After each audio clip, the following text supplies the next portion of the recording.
Hello everyone, welcome to my channel. Welcome to We Channel. Today is July 24th, 2023, and I want to give a reaction to a video that I found that's a year old that's about Dr. Marci Bowers. She's having an interview. How did we get here? Let's get started. Well, thank you, Tony and Danielle and Dr. Mazer and all the organizers. Thank you for the invitation and the opportunity to be here and see you all this morning. For me, it's morning. I guess for you, it's afternoon now. But it's morning for me too. But welcome, everyone. And I hope to add to the discussion here in that we were speaking this morning about how it's important that we all share our strengths in our own minority status, and that if we can link somehow to get. Okay, I'm sharing my voice in my minority status as somebody with a, well, let's see what I'm at. I'm a chest-feeding, bonus hole, cis TERF. That's my minority now. This is where we're at in the year 2023. I feel as a woman that I have had a pretty fair life. And I feel like the gay people I know have had a pretty fair life too. But I feel like with all of this gender affirming going on in school, nobody's children are safe.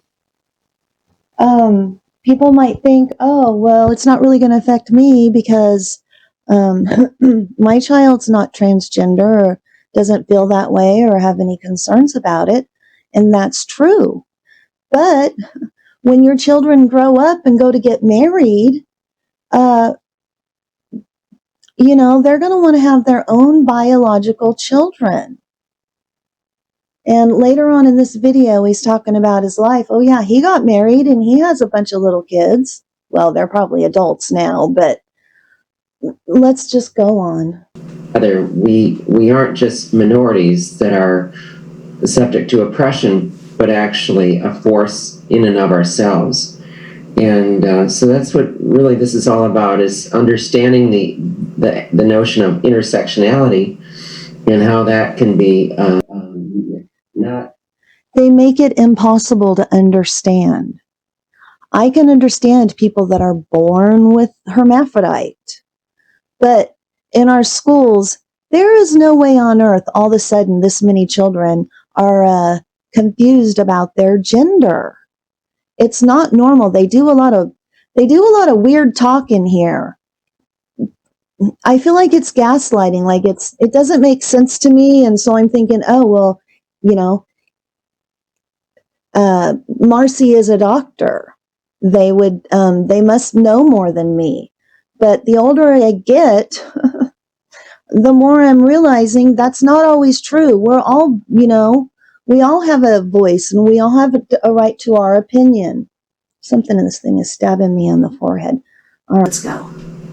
Not points of difference, but actually points of commonality that allow that linking to occur. We're getting there in this world, although we all know. Like what he just said, for what linking to occur? They just want trans people to link to trans people because immediately when they're a child, they start telling them, you know, that the parent is the first one you probably can't trust about this. I don't have any small kids, so I don't know, but this is what I'm understanding from watching all these videos. I watch a lot of these videos, and anyways, I probably do that weird talk that you can't understand either, but, well, I'm doing my best. In recent times, and with the Russian invasion, and there's a long way to go. People don't understand each other, and there's... No, people don't understand each other. People do not understand pushing all this gender stuff in elementary school. No, there is no understanding about that. It's wrong. There's just a lot of angst still in this world. So I'm going to. The rest of us see what's coming. Speak to you a little bit about the transgender process, just a few basic facts. So if you walk away with anything, maybe those will be things you recall. I'll talk about my career and how I ended up here, and all the things I've done. Sometimes I can't even remember the list myself, so I'm glad you read those things. It's quite and then long. last, I'm going to read to you just a bit from the letter I wrote a couple days ago to Bill Maher. And if you know the show Real Time, I was quoted on that. My words of concern about puberty blockers have been unfortunately taken and used in an unhelpful way. Rather than recognizing that this is what science does, science, we make hypotheses, we test those hypotheses, and then we make adjustments to those hypotheses. I believe the testing they're doing is what they're doing right now. If you go watch my last video that I just did and posted yesterday, 2 of the surgeons are talking about it. Based on fact and science. And that's what medicine and science does. But instead, in the political world, what people do, as soon as there is any kind of dissent within the kitchen, then it's weaponized and used for political purposes. I will also want to bring up, there's another video. I'm going to post the link to it down in my comments. I seen a lady, a congresswoman. I'm not even sure what state she's from. A blonde-haired congresswoman just went over the same interview that I did in my last video with some people at Congress. And when she wanted to play part of that interview, the one with Blair Peters, they got up and left the room. Our elected officials. They got up and they left the room and they did not watch the video. See, it's not general public politicizing it. We don't want it politicized. We want it gone. Something that's really antithetical to any of us who are in medicine and science. So with that, I'm gonna share my screen here shortly, and here we go. So let's see if I can actually figure this out.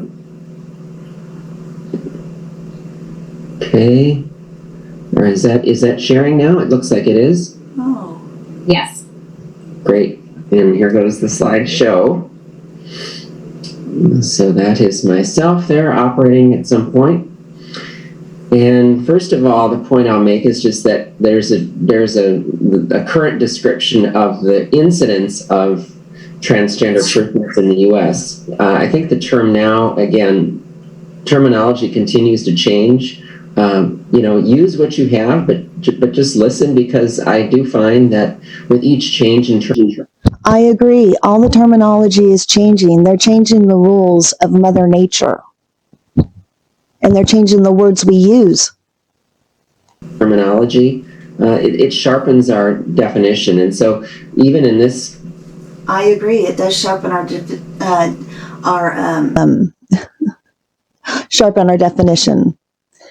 We all need to know that. We all need to know their language. That's how they're getting ahead in life.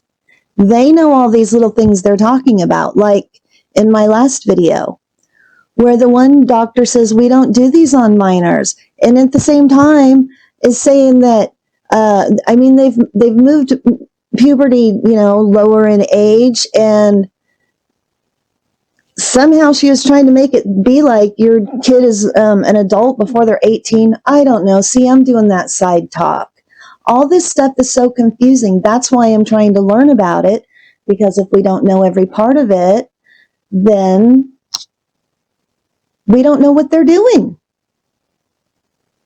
A good place to learn about the schools is, I can't know, Karlin Borisenko. I'm going to link her video down in the comments as well. I'm putting these in the comments because I want people to go down to my comments and maybe leave a like when you go down and see it. That helps the algorithm for my video. And then you can go watch these whole videos yourself and see what you have to say. Here we go. This is just, I just can't even believe this still. It's like I feel like I'm still in shock that, this is how the world is now. And it is worldwide. Well, not everywhere. It's not in China. It's not in Russia. I'm sure it's not in North Korea. I think it's kind of a big thing in South Korea. I'm not exactly sure, but it's around the world. Point, I would say that probably I would change this now to say that TGNC, transgender non-conforming facts, rather than that, and also that this incidence is rapidly changing. It is the numbers of each generation seem to be going up of people that identify as not necessarily male or female. And that's because they're teaching it in the schools. People are questioning this, and they're saying the rise is too fast and that it's some sort of social contagion. It's not rocket science. It's not medical science. This has nothing to do with that. This has to do with being gaslit and brainwashed to convince people that this is actually a thing. I mean, obviously it's a thing. They're trying to convince people it's a good thing. And I think rather than labeling it or questioning it or pushing it down, really what people should say is, why is that happening? And I think just what you're seeing is that you're seeing that young people are deciding that really what describes their gender identity, what describes their internal sense of maleness and femaleness is not defined by only two choices.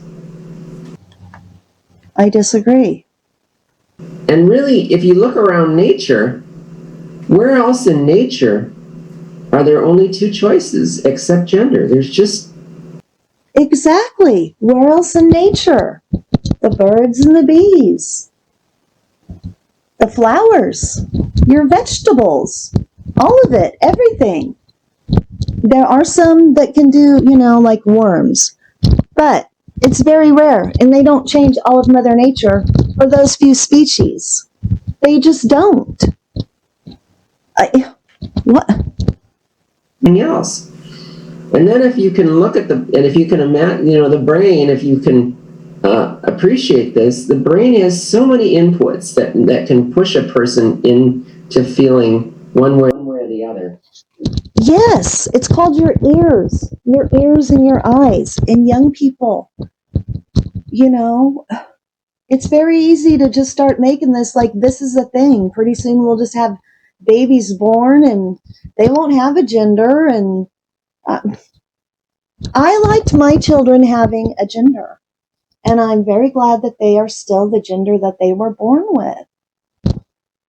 Like I said, I know two people that are transgendered, and it's really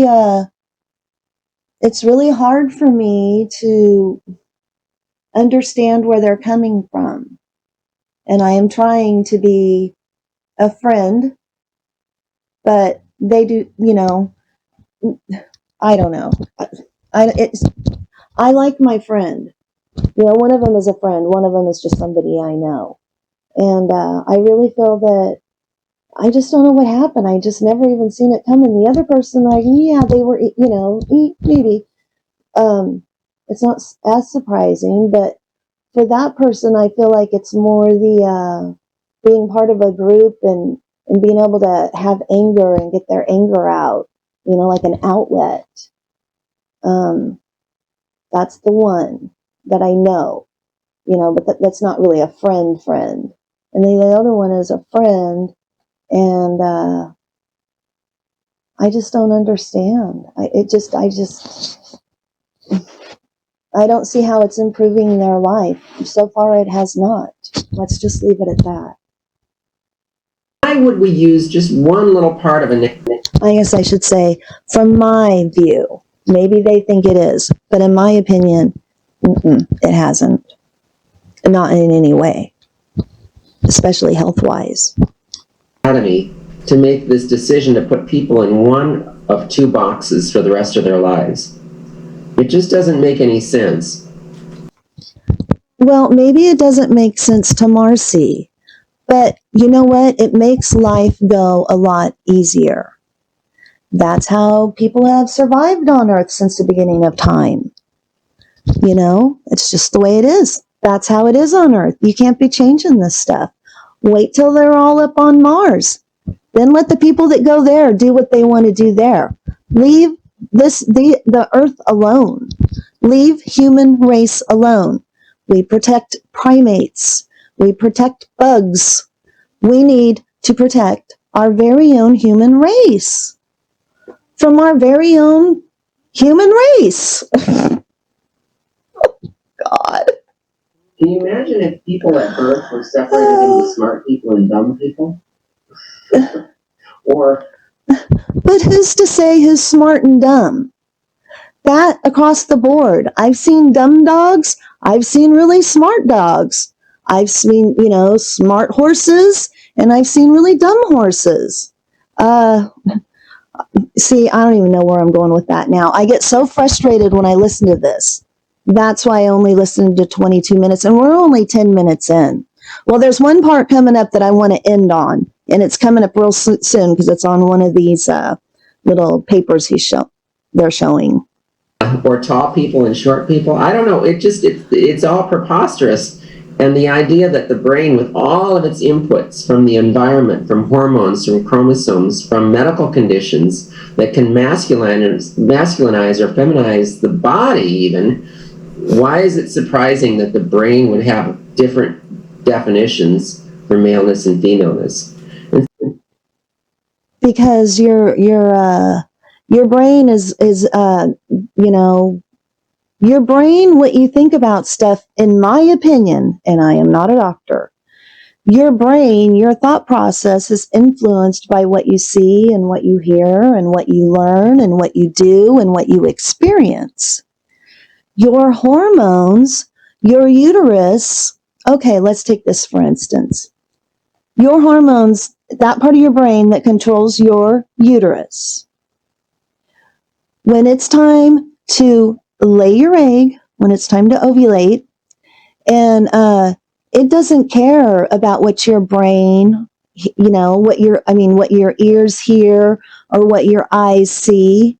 You can change that by not eating enough anorexic, and just then they don't have a period, but they're dying. They're slowly dying. That is completely different than this. We're talking about healthy children, good blood pressure, healthy weight, healthy.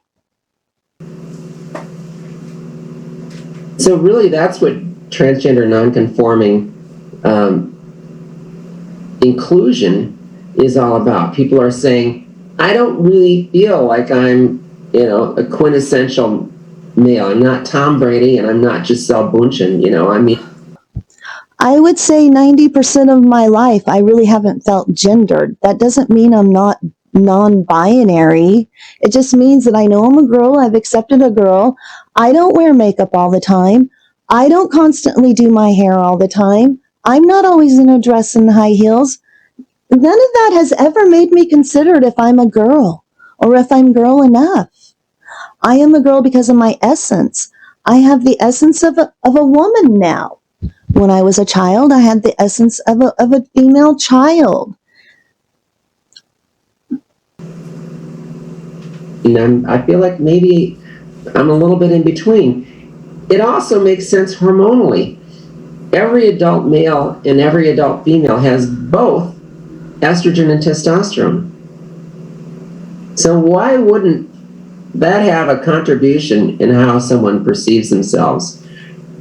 So why not, instead of starting giving boys estrogen, why don't you bump their testosterone a little bit? If I'm going to go mad scientist in any which direction, I guess that's not even a good idea. But why does it have to be the opposite hormone? Why can't it just be a bump in their own hormone just a little bit? I have no idea. Maybe it's an option. I don't know, but I didn't hear this part when I was getting this ready earlier, so it's kind of new. I haven't had much thought of it, time to think about it. Maybe they might feel a little bit in the middle. So I'm just saying it's a biological explanation. Second, the treatment, medical and surgical treatment for gender dysphoria, the medical term that's associated with, that describes those who seek to change their bodies, either with hormones and or surgery, is associated with improvements in self-esteem, confidence, and psychosocial functioning. I mean, this ship has sailed. This is unquestioned. In fact, this comes from Cornell University Center meta-analysis of more than 4,000 studies on the subject over 40 years, and its director, Nathaniel Frank, actually said, quote, "A consensus like this is rare in the social sciences, that you can get this kind of overwhelming result in a clinical trial. This is just, it works, and that is who it is." I'll have to look up that trial because I've been wondering about that. As a matter of fact, I questioned it in my last video. It is what it is. It works.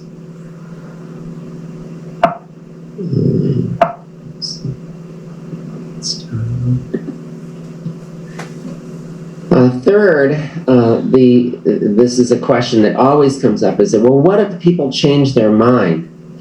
Well, first of all, what if they do? Sometimes it's just part of their journey. It doesn't happen very often, though. People spend most of their lives trying to figure out how to stay in that box that they're assigned at birth. And when they finally break free of the gender box that they're put in at birth, the one of two choices, they rarely ever want to go back in. And this doesn't matter what study you look at. There are a few vocal people who claim that they were either fast-tracked or treated too early or treated without insufficient evaluation. A lot of those were treated when they were minors or had this done when they were very, very, very young. Or they've had external influences like, religious, there's the practice of, what am I trying to say? Conversion therapy, where people are they're over on the court of the EDI Jester. He talks about this. He's a good channel. Go check him out. Trying to convince them that they